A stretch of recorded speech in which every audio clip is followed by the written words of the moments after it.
Here in reporting. Let's speak to James, who's here now. Morning to you. Good morning. Thanks very much for coming in. I know you've got interest in Pakistan because you've got schools there, haven't you? So you've always had a connection with Pakistan. What motivates you, though, specifically about this disaster that you think that we need to raise a lot more money than we have done currently? I think the main issue, I think that people may not realise, is this is bigger than the tsunami, the Haiti earthquake and the Kashmir earthquake put together. So if you combine those three disasters, this particular issue is much greater than that. I think in your report you said that we've already raised £6 million. Just to put that into context, just for the earthquake in Pakistan, we raised £6 billion. So if you take, £6 million against £6 billion on a disaster that's substantially greater, just goes to show you the extent of this problem. There are 13 million people who've been displaced, so they've either lost their homes, they've lost their lives. In some areas, 500 schools have been wiped out, government buildings have been wiped out, over 500 bridges have been destroyed. Most of the aid just isn't getting there. So the biggest catastrophe right now, there was an interview only yesterday where somebody said it was a miracle that he'd been saved through the floods, but actually the chances are he'll probably die because we can't get water to him.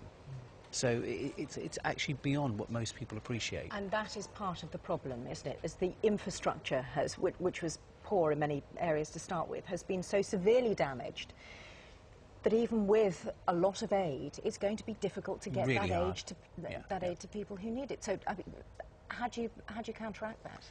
What I'm doing is, when I recently got appointed as chairman of the British Pakistan Foundation, and I've spent quite a bit of time looking at all the different aid agencies that are working on the ground, and I've identified UNICEF, who've actually been there for 60 years now, and they have some fantastic teams directly on the ground as we speak, and just really on a daily basis getting an update from them. The key issues that they're explaining to me is just simple things like, if you imagine from some of your pictures, you can see people literally sitting on tops of trees and houses.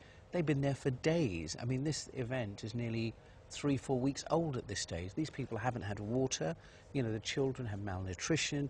Some of the floods have affected kind of waste pits. So all that rubbish has come back into the surface, and the risk of disease is unbelievable. But I'm wondering what you do about it in practice. I was in Pakistan after the earthquake, and then the emergency services worked incredibly hard, but had huge obstacles, obviously, because again the infrastructure was damaged.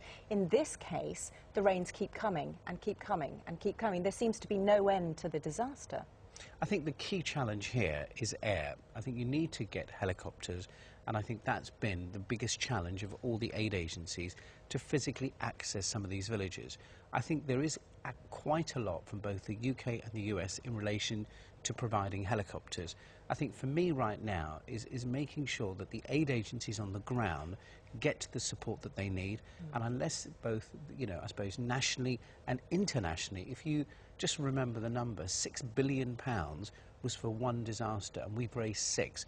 We need to be doing a lot more, and I think anybody out there really, whether it's international governments, need to recognise that over the next probably 4 weeks, they're saying 1,500 people have died.